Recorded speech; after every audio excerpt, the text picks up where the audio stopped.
nama saya Purbajati. Saya perwakilan dari kelompok saya ingin mempresentasikan mengenai teori pengambilan keputusan pada UMKM Cilok Ubi. Untuk anggota yang pertama yaitu Bobi Maulana, yang kedua Nihayatun Anissa, dan yang ketiga saya sendiri Purbajati. Berikut adalah profil UMKM kami, yaitu nama usahanya Cilok Ubi atau Cibi, jenisnya itu jenis usaha dagang, dan alamatnya itu berada di Kelari, Kabupaten Karawang. Dan di sini ada pembagian tugas atau tugas yang dikerjakan oleh masing-masing anggota kelompok. Yang pertama itu Bobi Maulana, di mana tugasnya adalah mengidentifikasi masalah dan contoh kasus, mengetik contoh kasus, membuat pengambilan keputusan pada kondisi beresiko dengan menggunakan pengambilan keputusan maksimax dan maksimin. Yang kedua Nihayatun Anissa, tugasnya itu mengidentifikasi masalah dan contoh kasus, mengetik identifikasi masalah, membuat pengambilan keputusan pada kondisi tidak pasti dan menggunakan pengambilan keputusan secara Laplace dan minimax regret. Dan saya sendiri yaitu mengirim identifikasi masalah, membuat pengambilan keputusan pada kondisi tidak pasti dengan menggunakan pengambilan keputusan secara minimax. Kemudian tujuan yang pertama mengidentifikasi permasalahan yang terjadi pada UMKM Cilok Ubi. Yang kedua membuat alternatif keputusan pada permasalahan. Yang ketiga melakukan analisis keputusan dalam kondisi tidak pasti dan kondisi pasti. Identifikasi masalah. Yang pertama modal untuk usaha, kualitas produk, kurangnya pengalaman membuat produk, teknik pemasaran, dan hambatan pengerjaan produk, dan yang terakhir rasa terhadap produk. Nah, ini identifikasi masalahnya adalah usaha yang sedang dijalankan ini tergolong usaha baru, sehingga masih banyak butuh perkembangan dalam memulai usahanya, di mana yaitu pertama modal, untuk kualitas produknya sendiri, dan yang paling penting adalah produk ini belum memiliki brand atau nama, sehingga banyak ancaman yang muncul dari pesaing lama maupun pesaing baru dari usaha yang sejenis. Berikutnya pengumpulan data dan analisa data. Kurangnya pengalaman membuat produk, di mana perbaikannya akan dilakukan pelatihan secara rutin. Yang kedua memberikan bahan belajar yang mudah dimengerti. Berikutnya tujuan pengambilan keputusan ini adalah agar karyawan mengerti membuat produk, memudahkan untuk karyawan baru, dan untuk meningkatkan kualitas produk. Data yang terkumpul, yang pertama uji coba isian cilok dengan rasa pedas pada keadaan ramai 50 porsi, sedangkan pada keadaan sepi cilok yang terjual cuma 25 porsi. Yang kedua uji coba isian cilok dengan rasa daging pada keadaan ramai, cilok yang terjual sebanyak 45 porsi, dengan saat keadaan sepi yang terjual hanya 20 porsi.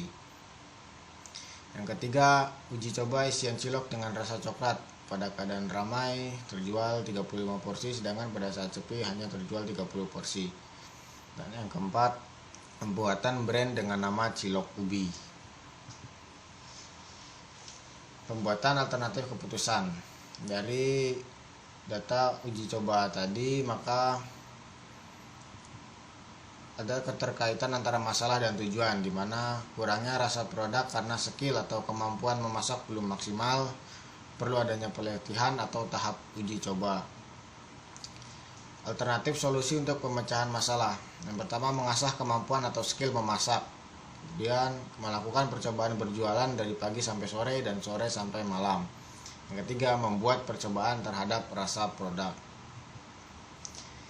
Analisis pengambilan keputusan dalam kondisi tidak pasti.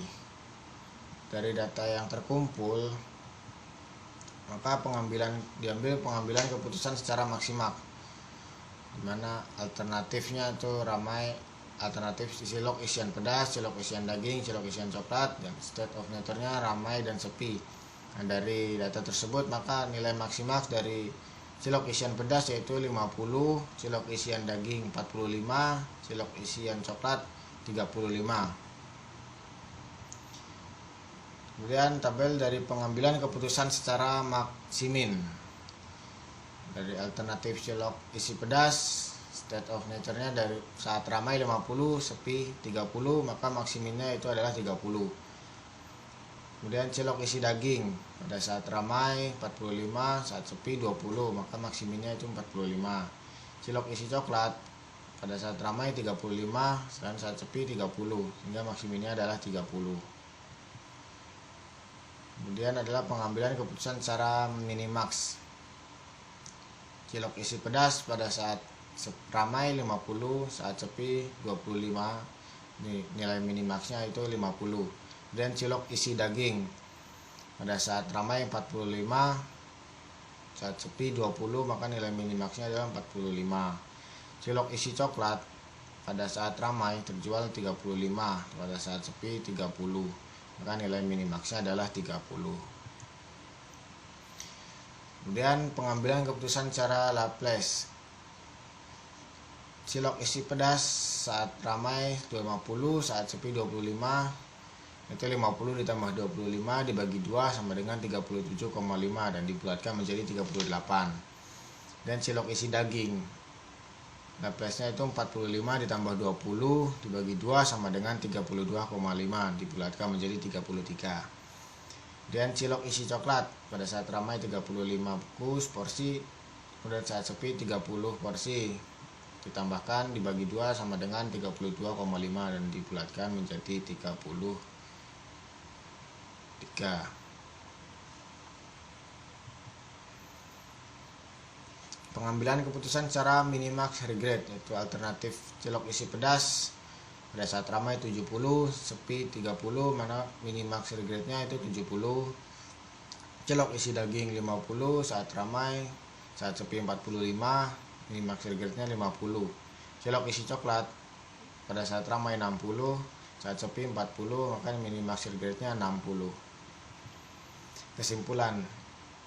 Kesimpulan dari identifikasi masalah adalah modal untuk usaha, kualitas produk, kurangnya pengalaman membuat produk, teknik pemasaran, hambatan pengerjaan produk, dan rasa terhadap produk. Alternatif keputusan: melakukan uji coba cilok ubi dengan berbagai rasa dan hitungan porsi, melakukan pelatihan dan uji coba terhadap produk, melakukan pemasaran produk. Metode pengambilan keputusan maximax Laplace dan maximax regret kurang logis. Alasan: karena tidak memperhitungkan biaya yang harus dikeluarkan. Terima kasih, sekian pemaparan presentasi mengenai teori pengambilan keputusan pada UMKM Cilok Ubi. Sekian dari saya.